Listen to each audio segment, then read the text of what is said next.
Paulo e Estevão, pelo Espírito Emmanuel, psicografia Francisco Cândido Xavier. Primeira parte, capítulo 3, parte 2. O interlocutor fingiu não perceber o alcance filosófico daquelas palavras e asseverou: Vossa bondade, entretanto, dispensa o concurso de quaisquer elementos estranhos para a conquista de bons amigos. Eu, por exemplo, dirigia-me agora para o meu trabalho do porto, mas experimentei tanta simpatia pela vossa situação que aqui estou para quanto vos preste. Vosso nome, Irineu de Crotona, para vos servir, respondeu o interpelado, visivelmente satisfeito com o dinheiro que lhe refertava o bolso. Meu amigo, exclamou o rapaz extremamente enfraquecido, estou enfermo e não conheço esta cidade, de modo a tomar qualquer resolução. Podeis indicar-me algum albergue ou alguém que me possa prestar a caridade de um asilo? Irineu esboçou uma face de fingida piedade e respondeu: Pesa-me nada ter para colocar à disposição de vossas necessidades. E também não sei onde possa existir um abrigo adequado para receber-vos, como se faz preciso. A verdade é que, para a prática do mal, todos estão prontos, mas para fazer o bem... Depois, concentrando-se por momentos, acrescentou: agora me lembro. Conheço umas pessoas que vos podem auxiliar. São os homens do caminho. Mais algumas palavras e Irineu prontificou-se a conduzi-lo ao conhecido mais próximo, amparando-lhe o corpo enfermo e vacilante. O sol caricioso da manhã começava a despertar a natureza com os seus raios quentes e confortadores. Feita a reduzida caminhada por um atalho agreste, sustido pelo meliante arvorado em benfeitor, Gesiel parava à porta de uma casa de aparência humilde. Irineu entrou e de lá regressou com um homem idoso, de semblante agradável, que estendeu a mão cordialmente ao moço hebreu, dizendo: De onde vens, irmão? O rapaz admirou-se de tanta afabilidade e delicadeza num homem a quem via pela primeira vez. Por que lhe dava o título familiar, reservado ao círculo mais íntimo dos que nasciam sob o mesmo teto? Por que me chamais irmão, se não me conheceis? Interrogou comovido.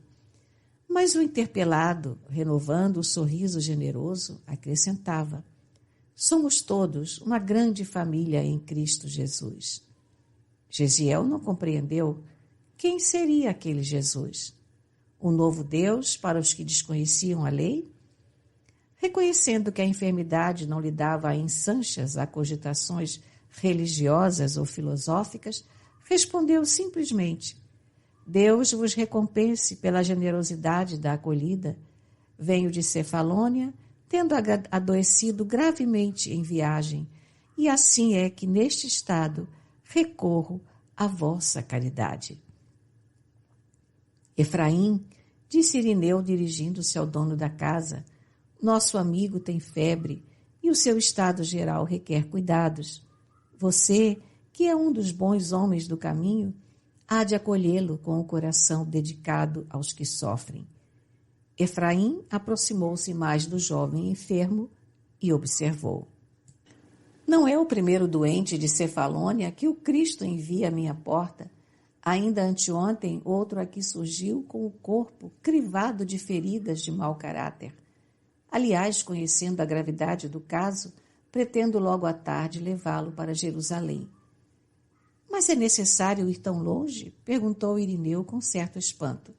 Somente lá temos maior número de cooperadores, esclareceu com humildade. Ouvindo o que diziam e considerando a necessidade de ausentar-se do porto, em obediência às recomendações do patrício, que se lhe mostrara tão amigo, restituindo-lhe a liberdade, Gesiel dirigiu-se a Efraim num apelo humilde e triste. Por quem sois? Levai-me para Jerusalém convosco, por piedade. O interpelado, evidenciando natural bondade, anuiu sem maior estranheza. Irás comigo. Abandonado por Irineu aos cuidados de Efraim, o doente recebeu carinhos de um verdadeiro amigo. Não fosse a febre e teria travado com o irmão um conhecimento mais íntimo, procurando conhecer minuciosamente os nobres princípios que o levaram a estender-lhe a mão protetora. Contudo, mal conseguiu manter-se de pensamento vigilante sobre si mesmo, a fim de elucidar as suas interrogações carinhosas, medicando-se convenientemente. Ao crepúsculo, aproveitando a frescura da noite, uma carroça cuidadosamente velada por um toldo de pano barato saía de Jope com destino a Jerusalém. Caminhando cuidadoso para não esfalfar a pobre Alimária, Efraim transportava os 2 enfermos à cidade próxima, buscando os recursos indispensáveis. Descansando aqui e ali, somente na manhã seguinte o veículo parou à porta de um casarão de grandes proporções, aliás paupérrimo em sua feição exterior. Um rapaz de semblante alegre veio atender ao recém-vindo, que o interpelou com intimidade. Urias, poderás dizer-me se Simão Pedro está? Está sim. Poderás chamá-lo em meu nome? Vou já. Acompanhado de Tiago, irmão de Levi, Simão apareceu e recebeu o visitante com efusivas demonstrações de carinho. Efraim esclareceu o motivo da sua presença. 2 desamparados do mundo requeriam auxílio urgente. Mas é quase impossível, atalhou Tiago. Estamos com 49 doentes acamados. Pedro esboçou um sorriso generoso e obtemperou. Ora, Tiago, se estivéssemos pescando, seria justo nos eximíssemos desse ou daquele dever que exorbitasse a esfera das obrigações inadiáveis de cada dia junto da família, cuja organização vem de Deus. Mas agora o Mestre nos legou o trabalho de assistência a todos os seus filhos, no sofrimento em especial. Presentemente, nosso tempo se destina a isso. Vejamos, pois, o que é possível fazer. E o bondoso apóstolo adiantou-se para recolher os 2 infelizes. Desde que viera do Tiberíades para Jerusalém, Simão transformara-se em célula central de grande movimento humanitarista. Os filósofos do mundo sempre pontificaram de cátedras confortáveis, mas nunca desceram ao plano da ação pessoal ao lado dos mais infortunados da sorte. Jesus renovara com exemplos divinos todo o sistema de pregação da virtude. Chamando a si os aflitos e os enfermos, inaugurara no mundo a fórmula da verdadeira benemerência social. As primeiras organizações de assistência ergueram-se com o esforço dos apóstolos ao influxo amoroso das lições do Mestre. Era por esse motivo que a residência de Pedro, doação de vários amigos do caminho, regurgitava de enfermos e desvalidos sem esperança. Eram velhos, a exibirem úlceras asquerosas, procedentes de Cesareia, loucos que chegavam das regiões mais longínquas, conduzidos por parentes ansiosos de alívio. Crianças paralíticas, da Idumeia, nos braços maternais, todos atraídos pela fama do profeta Nazareno, que ressuscitava os próprios mortos e sabia restituir tranquilidade aos corações mais infortunados do mundo. Natural era que nem todos se curassem, o que obrigava o velho pescador a agasalhar consigo todos os necessitados com carinho de um pai. Recolhendo-se ali com a família, era auxiliado particularmente por Tiago, filho de Alfeu, e por João. Mas, em breve, Filipe e suas filhas instalavam-se igualmente em Jerusalém, cooperando no grande esforço fraternal. Tamanho o movimento de necessitados de toda sorte que há muito Simão não mais podia entregar-se a outro mistério no concernente à pregação da boa nova no reino. A dilatação desses mistérios vinculara o antigo discípulo aos maiores núcleos do judaísmo dominante. Obrigado a valer-se do socorro dos elementos mais notáveis da cidade, Pedro sentia-se cada vez mais escravo dos seus amigos benfeitores e dos seus pobres beneficiados, acorridos de toda parte em grau de recurso supremo ao seu espírito de discípulo abnegado e sincero. Atendendo às solicitações confiantes de Efraim, providenciou para que ambos os enfermos fossem instalados na sua casa pobre. Gesiel ocupou o leito asseado e singelo, em estado de completa inconsciência, no delírio da febre que o prostrava. Suas palavras desconexas, entretanto, revelavam tão exato conhecimento dos textos sagrados que Pedro e João se interessaram, de modo especial, por aquele jovem de faces bacilentas e tristes. Mormente Simão passava longas horas entretido em ouvi-lo, anotando-lhe os conceitos profundos, embora filhos da exaltação febril. Decorridas 2 semanas exaustivas, Gesiel melhorou, reharmonizando as próprias faculdades para melhor analisar e sentir a nova situação. Afeiçoara-se a Pedro como um filho afetuoso ao legítimo pai. Notando-lhe o carinho de leito em leito, de necessitado a necessitado, o moço hebreu experimentava deliciosa e íntima surpresa.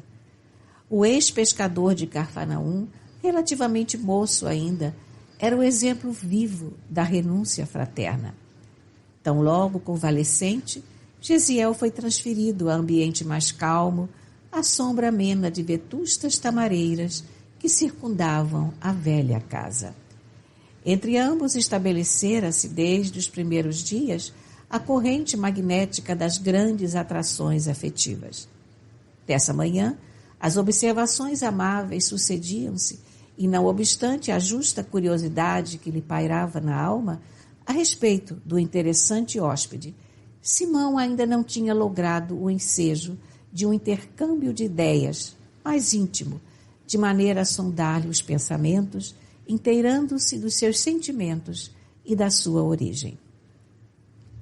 Ao sopro generoso da aragem matinal, sob as árvores frondosas, o apóstolo criou ânimo e, a certa altura, depois de distrair o convalescente com alguns ditos afetuosos, buscou penetrar-lhe o mistério cuidadosamente. Amigo, disse com jovial sorriso, agora que Deus te restituiu a saúde preciosa, regozijo-me por havermos recebido tua visita em nossa casa. Nosso júbilo é sincero, pois que nos mínimos detalhes da tua permanência entre nós, revelaste a condição espiritual de filho legítimo dos lares organizados com Deus, pelo conhecimento que tens dos textos sagrados. E tanto me impressionei com as tuas referências a Isaías, quando deliravas com febre alta, que desejaria saber de que tribo descendes. Gesiel compreendeu que aquele amigo sincero, antes irmão carinhoso nas horas mais críticas da enfermidade, desejava conhecê-lo melhor, identificá-lo íntima e profundamente, com delicada argúcia psicológica. Achou justo e considerou que não devia desprezar o amparo de um coração verdadeiramente fraterno para o acendramento das próprias energias espirituais. Meu pai era filho dos arredores de Sebaste e descendia da tribo de Issacar, esclareceu Antecioso. E era tão altamente dedicado ao estudo de Isaías? Estudava todo o Testamento sem preferências, talvez de ordem particular. A mim, porém, Isaías sempre me impressionou profundamente pela beleza das promessas divinas de que foi portador, anunciando-nos o Messias, sobre cuja vinda tenho meditado desde a infância. Simão Pedro esboçou um sorriso de viva satisfação e disse: Mas não sabes que o Messias já veio? Gesiel teve um brusco sobressalto na cadeira improvisada. Que dizeis? inquiriu ansioso. Nunca ouviste falar em Jesus de Nazaré? Embora recordasse vagamente as palavras ouvidas de Efraim, declarou: nunca. Pois o profeta Nazareno já nos trouxe a mensagem de Deus para todos os séculos. E Simão Pedro, olhos acesos na chama luminosa dos que se sentem felizes ao recordar um tempo venturoso, falou-lhe da exemplificação do Senhor, traçando uma perfeita biografia verbal do Mestre Sublime. Em traços de forte colorido, lembrou os dias em que o hospedava no seu tugúrio à margem do Genezaré, as excursões pelas aldeias vizinhas, as viagens de barca de Cafarnaum aos sítios marginais do lago. Era de se lhe ver a emoção intraduzível da voz, a alegria interior com que rememorava os feitos e prédicas junto ao lago marulhoso, acariciado pelo vento, a poesia e a suavidade dos crepúsculos vespertinos. A imaginação viva do apóstolo sabia tecer comentários judiciosos e brilhantes ao evocar um leproso curado, um cego que recuperara a vista, uma criancinha doente e prestes restabelecida. Gesiel bebia-lhe as palavras inteiramente empolgado, como se houvesse encontrado um mundo novo. A mensagem da Boa Nova penetrava-lhe o espírito desencantado, como um bálsamo suave.